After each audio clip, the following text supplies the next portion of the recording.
I think it's high time.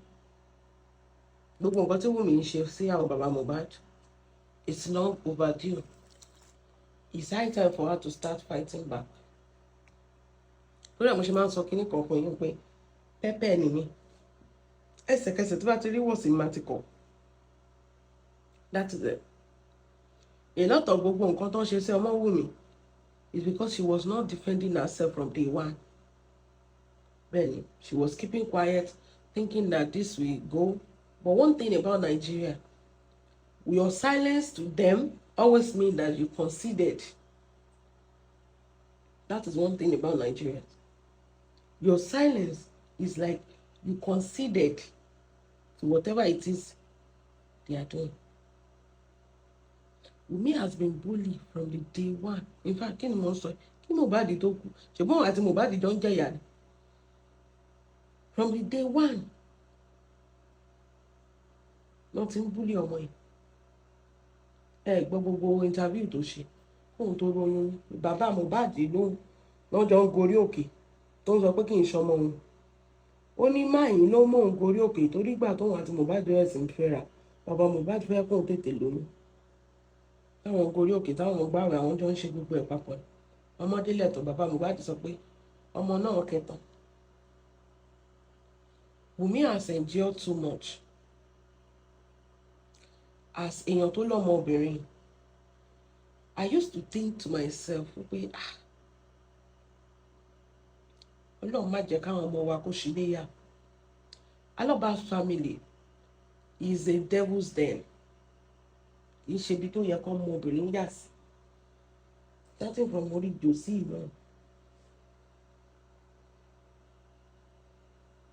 Gbogbo irọ́ tó ń pa ọmọ wọn dé. Ẹ rí pé wọ́n sọ̀rọ̀ railings mọ́ torí pé kí ni irọ́ ni. Wọ́n sọ̀rọ̀ aṣọ lẹ́jẹ̀ mọ́ torí pé kí ni irọ́ ni. Everybody know what they were doing when they were cooking stories for Wunmi. I just wish she had spoken up that time. Gbogbo kíní tó ń fà kò bá má lè tó lé. But ó bà ní kò tí bàjẹ́. Everybody is now surprised that she endured a lot. She never talked. Now she's talking. They were surprised because ẹ rí pé kò ní filter. Pé ẹ ti sún kan ògiri ló ń jẹ́ bẹ́ẹ̀. Pẹ̀lú irọ́, pẹ̀lú orúkọ ẹ̀tẹ́ ti bàjẹ́, pẹ̀lú ọmọ ẹ̀tẹ́ ti ṣépè, pẹ̀lú court tẹ́ ti gbé lọ. Somebody can endure so much, but this is too much. Someone can endure so much, but this is too much. Ọkọ ẹ̀ ló kù. Ẹ rò pé àdúrà máa dúró ti Wunmi tó dẹ̀ mọ̀ pé Wunmi pẹ̀gbọ́n. Ṣé okay tí Wunmi bá ti pa Mohbad ẹsẹ̀kọsẹ̀kọ́ làdúrà máa pa Wunmi ni? Ẹ rò bẹ́ẹ̀.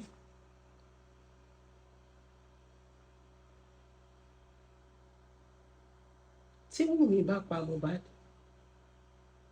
ẹsẹ̀kọsẹ̀kọ́ àbúrò ẹ̀ wà bẹ́ẹ̀. Ó wà ní yàrá pẹ̀lú wọn. Wunmi has endured too much. I never wish that on my worst enemy. She's just 24. The bully, the libeling,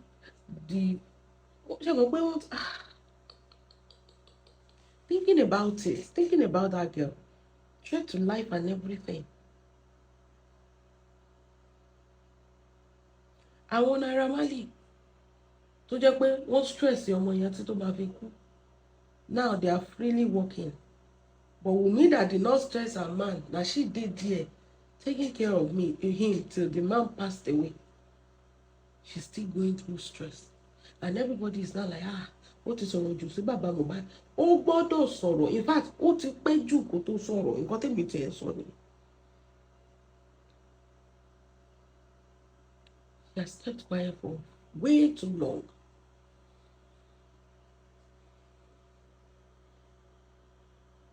I pity that girl. Imagine going through all that.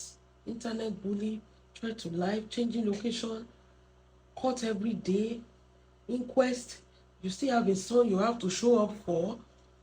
That everything is fine with a baby. Come on. Oríṣiríṣi orúkọ, gbogbo nǹkan tí Bukky sọ gbà yẹn irọ́ ni Bukky pa nípa Wunmi pé Wunmi ìṣolóṣó transformer ni. Ìbò ní tí Bukky ti ń kó gbogbo ẹ jẹ. Òun gan mọ̀ pé ń parọ́ fún wa ni torí pé ó fẹ́ gbowó. And Wunmi stay quiet. Bukky did show for Wunmi for 2 years straight. And Wunmi stay quiet.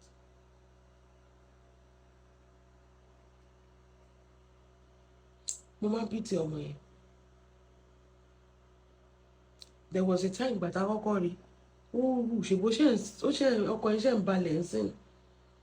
The stress was too much. The mental torture fọ́mọ yẹn tó dẹ̀ tún ní baby dání. It was too much.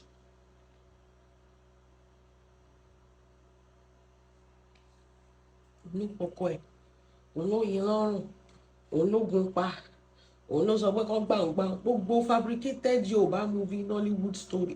No.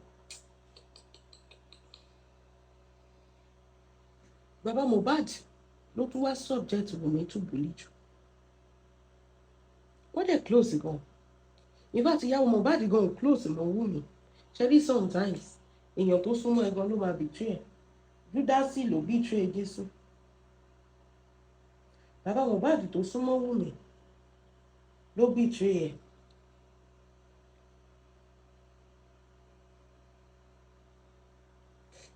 Òun ló wá throw ẹ to the wolves. Because Baba Mihbad, all you have to do is to tell them pé ọmọ dáadáa dẹ̀ lọ́mọdé yìí o, ẹ má bully ẹ mọ́. Torí you did that for the Malians. Tó bá tiẹ̀ ń bàjà, ó yẹ kó sọ pé kó tiẹ̀ sọ fáwọn blogger ẹ̀ rárá ọmọ bọ̀ ìwọ wo rí interview òun sọ pé àwọn èèyàn gbé ẹ̀sà kejì pé ọmọ yẹn kẹtàn kí n kẹtàn ní. Subjecting her more to bully. Sẹ́yìn ó máa ń sọ fún ẹ pé wọ́n fi oògùn sínú Indomie. Baba Mihbad èèyàn tí tírélà Dangote bá gbà òun kọ́ ló máa dúró mú nọ́mbà o. Èèyàn tó bá fògùn sínú oúnjẹ ẹ̀ èèyàn tó bá fògùn sí òun kọ́ ló máa wá sọ fún yín pé wọ́n fògùn sínú. All these stories are fabricated because of donation. Now she's back, stronger and better, giving it to you people the way you deal with her. And everybody is saying that ọmọ yẹn kò yẹ kó bá bàbá ó yẹ kó bá bàbá ọkọ ẹ̀ sọ̀rọ̀ ju bẹ́ẹ̀ lọ. In fact, bàbá ọkọ painted a narrative pé Wunmi ni ò jẹ́ káwọn ṣe DNA. Gbogbo DNA issue. Níbi tí bàbá Mihbad tún burú dé. Like Wunmi ni ò jẹ́ káwọn rí DNA ṣe o. Òun ni o. Bàbá Mihbad ló dẹ̀ ń change. Tó bá ti sáyìn pé okay bí eléyìí la ṣe fẹ́ ṣe. Bàbá Mihbad máa tún gbé nǹkan míì síta pé àwọn ò lè ṣe bẹ́ẹ̀, àwọn ò fẹ́ bẹ́ẹ̀, kíní kan ṣe kíní pàtó cancel ẹ̀. More than 3 to 4 times. Aṣá ń bá kéèsì yẹn lọ. Ẹ má gbọ́ nǹkan táwọn blogger ń sọ. Ẹ̀yin ẹ follow kéèsì yẹn. Òtítọ́ máa jáde ń bẹ. The last corona inquest tó ṣe, the last court tó lọ. Ṣé mọ nǹkan tó sọ fún wọn? Wọ́n ti conclude pé bí eléyìí la ṣe fẹ́ ṣe. Bàbá Mihbad tún jáde pé àwọn tó fẹ́ lẹ́tà so that tó bá tiẹ̀ ṣe DNA yẹn wọ́n á tún lọ sí appeal court. They still just want this to keep going torí pé àwọn èèyàn ń dáwó ni. Baba Mihbad do DNA, you no want do DNA. Okay, do Nigerian DNA, you said no. Okay, do abroad DNA, you said the location they pick abroad, they know they do DNA. You said unless you are the only person that want to bring no. And they cannot validate because nǹkan tó fẹ́ kí court validate ni pé DNA tí Baba Mihbad bá ti ṣe kí court sign ẹ̀ kó validate as the original DNA kò possible. Ibi tí wàhálà yẹn wà nìyẹn. You want to be the only one to do it. The way bẹ́yìn ò ṣe trust Wunmi ni Wunmi náà ò ṣe trust yín. Báwo gan làwa ṣe máa believe pẹ̀lú gbogbo game tẹ́ ti gbà yìí. wípé you are going to do the real DNA ṣé pé kì í ṣe pé ẹ fẹ́ lọ ṣe kí ni ẹ fẹ́ lọ doctor ẹ̀ so that ọmọ yẹn ò ní jẹ́ ọmọ Mohbad.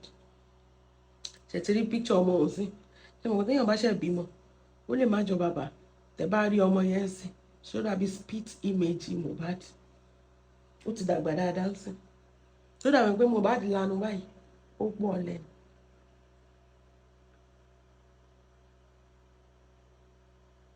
She's giving it to them the way they dealt with her, and I'm loving her for it. I am loving it. In fact, I am more like ó ti pẹ́ jù gan, ó ti jẹ́ kí kíní pẹ́ jù kó tó ṣe kíní kó tó sọ side ẹ̀. Olóṣì làwọn bíbọ̀. Ó ti jẹ́ kó pẹ́ jù kó tó ṣe kíní kó tó sọ side of your own story.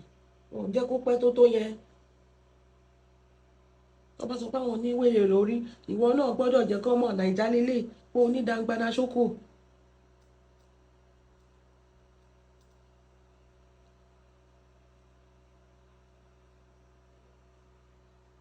That is it. But at the end of the day, I still feel like, Ọlọ́run, bàbá tó kú ti lọ sí mi. Wunmi ló ń jẹ́ ìyá gbogbo nǹkan tí Mohbad ṣe. For 3 years, Baba Mohbad refused to bury his son. For 3 freaking years. Ó dẹ̀ sọ fún àwọn pé birthday wọn is coming up. Ó fẹ́ ṣe in a massive way. Birthday tó ṣe the next day. Òkú ọmọ kò sí. DNA kò fẹ́ ṣe.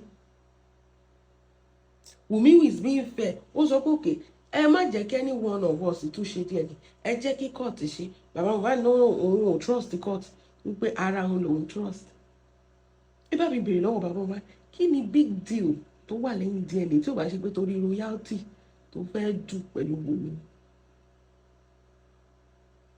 What is the big deal? Why is he so afraid to do the DNA or to let the court do the DNA? Gbogbo wọn sọ fún yín pé court gan ló ń ṣe kínní ní ìlú òyìnbó. Court ò ní sọ pé kẹ́ lọ mú hospital. Court fún ara ẹ̀ ló máa ṣe. The result the court take gives, that's what you are going to take. Tó bá wẹ̀ kó pa ara ẹ̀ tó bẹ́ẹ̀. It's so obvious. Come on, shaking. Is a thief, is a rogue, is. Owó ló ń jìjà jù. There's no justice. Baba Mohbad wà justice kankan.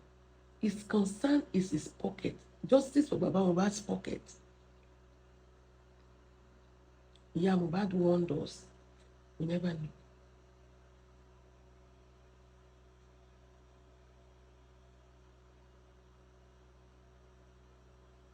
Justice for Baba Mohbad's pocket.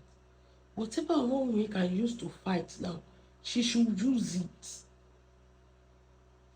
Bàbá yẹ kó máa ṣe TikTok live. Ṣé Baba Mohbad ò ṣe TikTok? Kò kọrin, kò gba donation, kò kọ́lé, kò ṣe church. Kí ni Baba Mohbad ò ṣe? But if it was Wunmi that did quarter of what Baba Mohbad did, ó ti bẹ̀rẹ̀ sí í ṣe fíìmù o, ilé ọjọ́ tó ń ṣe fíìmù, ṣé kò ní jẹun, kò ní tọ́jú ọmọ ni, kò ní ṣiṣẹ́ ni. Justice ló yẹ kó bá yín wá, kò yẹ kó jẹun. 3 years ẹ ti ń wá justice, Wunmi ò ní lọ wá nǹkan ṣe. Court gan favour Baba Mohbad because ó ti pẹ́ jù. Ta ló ń bá Wunmi sanwó legal case? By the time Baba Mohbad ò tí ì understand kí ni kan, by the time tó bá tẹ̀ máa ṣẹjọ́ ìtàn, kọ́bọ̀ tó yọ ẹ̀ ní rí gbà. Because if you think about it, gbogbo owó legal case Wunmi ẹ̀yin lẹ wá sọ. Bẹ́ẹ̀ ni inú royalty tẹ́ fẹ́ gbà yẹn, inú ẹ̀ náà ti máa yọ gbogbo legal case, gbogbo nǹkan tẹ́ fojú Wunmi rí. Lọ́ọ̀yà yín tó ń gba wájú tó ń gbẹ̀yìn nǹkan tó máa jẹ́ màá ní ó jẹ́ kó gbádùn. Torí owó tó máa gbà ní ó jẹ́ kó gbádùn. Torí ẹ̀ ló ṣe ń sọ fún yín pé any case there, you don't have any case against anybody. There is no murder case. There is no evidence that Wunmi pa Mohbad. And once the DNA is done, which has nothing to do with you, Wunmi nìkan ni legal parent tó ní right láti ṣe DNA. And when the DNA is done, Wunmi will take everything with Liam and gbogbo legal fee lè máa rọ́ dáadáa kò tí ì yé yín. Ẹ wo ìpadàbọ̀ Wunmi.